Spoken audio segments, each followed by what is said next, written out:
British भौगोलिक विचारधारा में कई विद्वान आते हैं, जैसे कि सबसे पहले मैकेंडर आते हैं, फिर हर्बर्टसन हैं, फिर पीटर हैगेट हैं, डडले स्टाम्प हैं और रॉक्सबी हैं।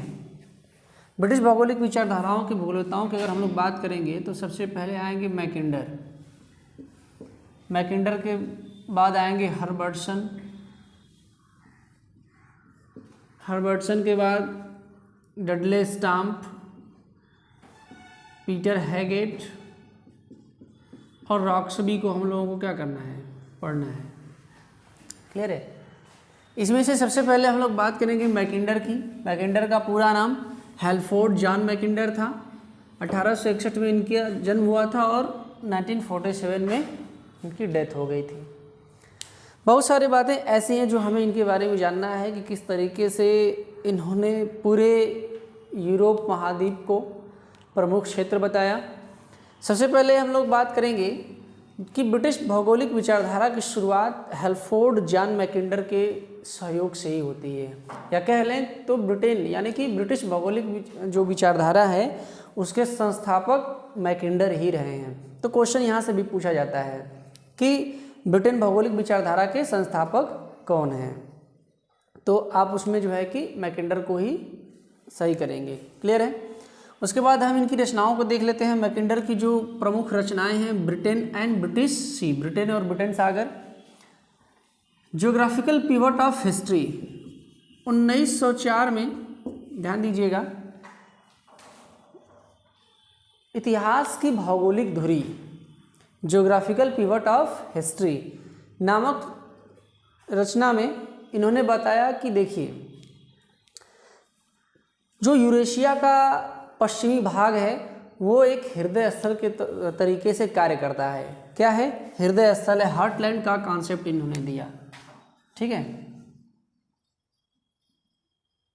हार्टलैंड यानी कि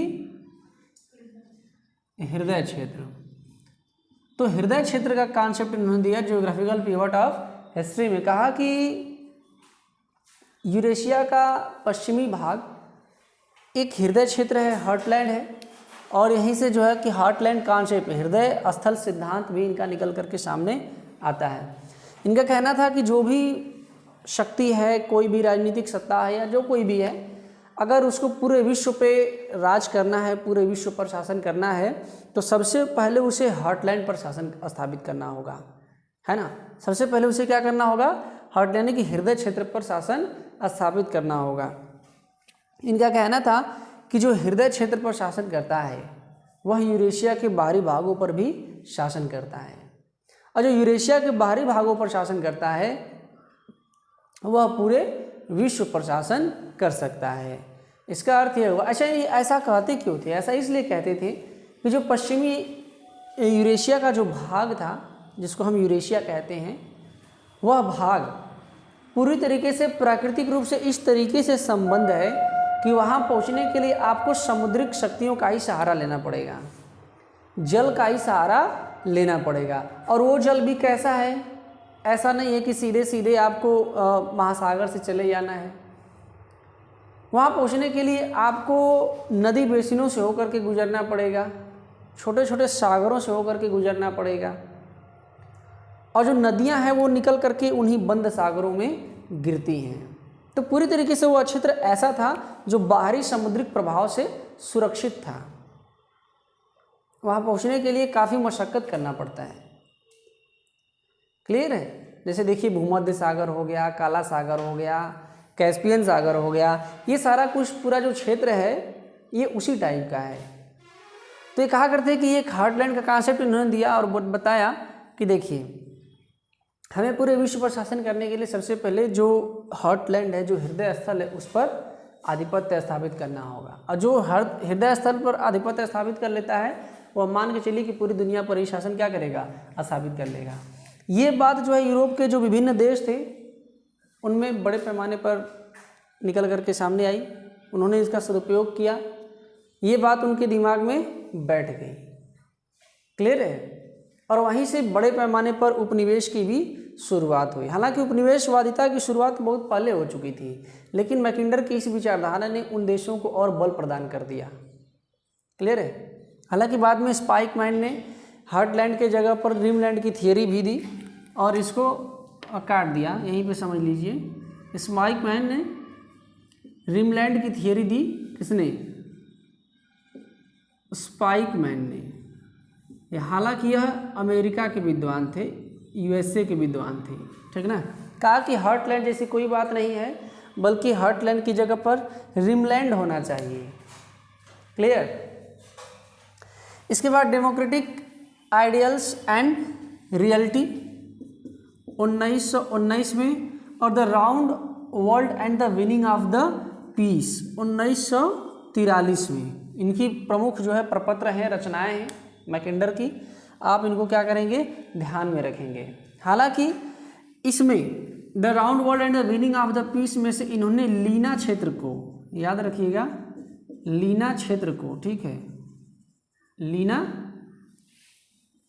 लैंड को बाहर कर दिया। किससे बाहर कर दिया? हार्टलैंड से बाहर कर दिया। तो ये सारा कुछ आपको समझने की ज़रूरत है। तो ये सारा कुछ था। हालांकि एक क्वेश्चन आपसे पूछा जाएगा कि हार्टलैंड का कॉन्सेप्ट तो ज्योग्राफिकल फीवर ऑफ हिस्ट्री से निकलता है, लेकिन हार्टलैंड जो शब्द है ये किससे आया? तो हार्टलैंड शब्द डेमोक्रेटिक आइडियल्स एंड रियलिटी से बाहर आया। क्लियर है। तो कॉन्सेप्ट इसकी शुरुआत यहीं से हो चुकी थी। इन्होंने कहा था कि देखिए यूरेशिया में कुछ ऐसे क्षेत्र स्थित हैं जहाँ पर अगर नियंत्रण स्थापित कर लिया जाए तो फिर पूरी दुनिया की जो बाहरी समुद्री शक्तियाँ हैं वहाँ पर उनका प्रभाव नगण्य हो जाता है, फिर वो कुछ कर नहीं पाएंगी, क्योंकि समुद्र वहाँ पहुँचने का एकमात्र रास्ता क्या है?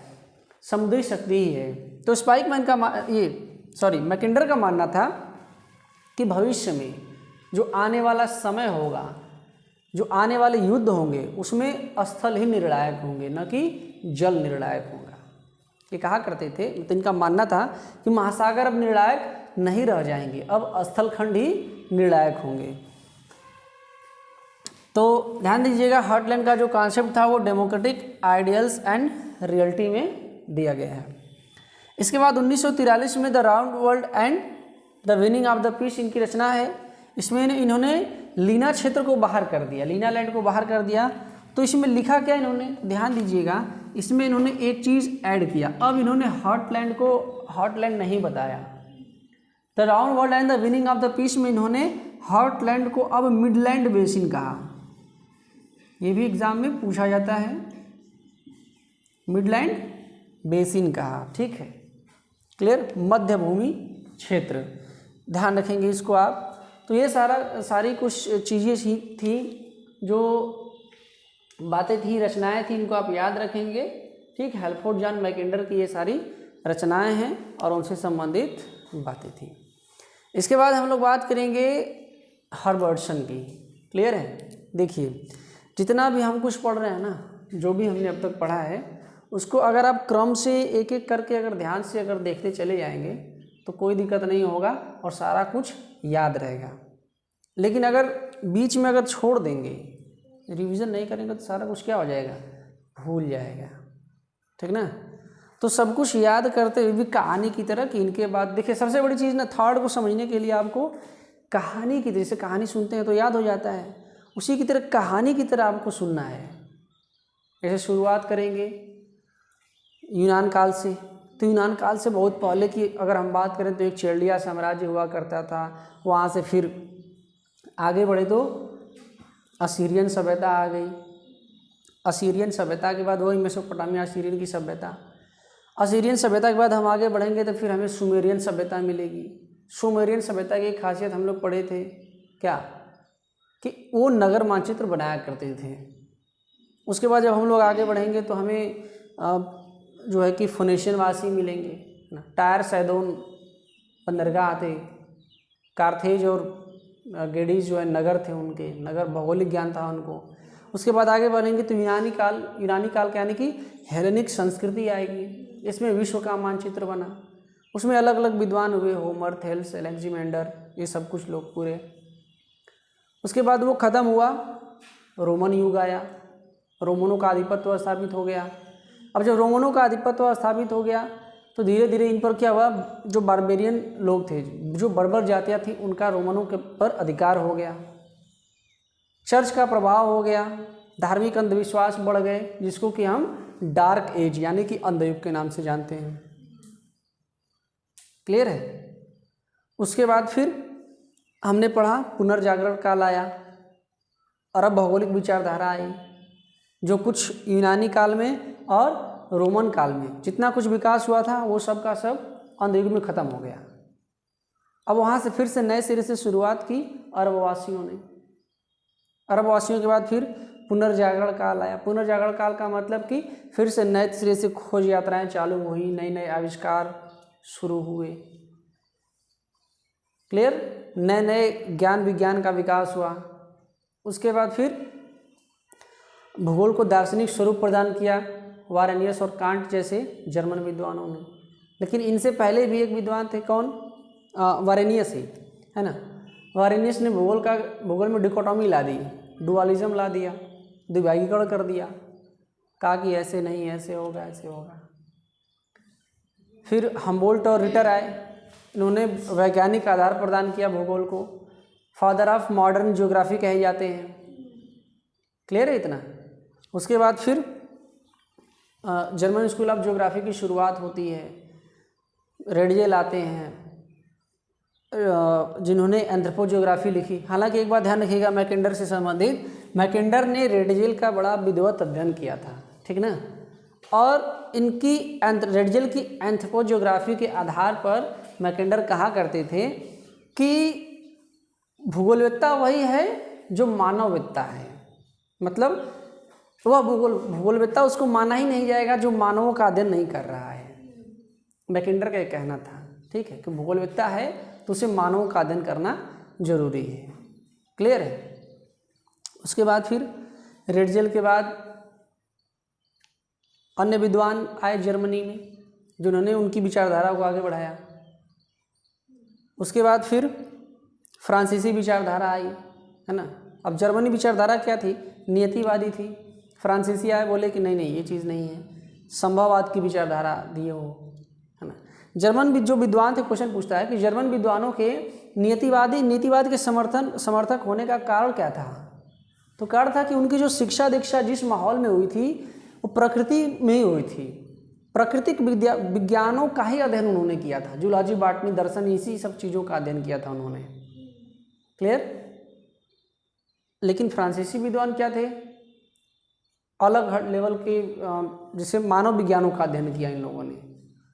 क्लियर है। प्रकृति विज्ञानों का अध्ययन भी किया, लेकिन उससे ज़्यादा फ्रांसीसी विद्वान मानव विज्ञान में पारंगत थे। क्लियर है। तो उद्योग वगैरह और अर्थशास्त्र वगैरह का ज्ञान इनको ज़्यादा था, तो ये लोग संभववाद की तरफ बढ़ गए। बात समझ में आ रही है।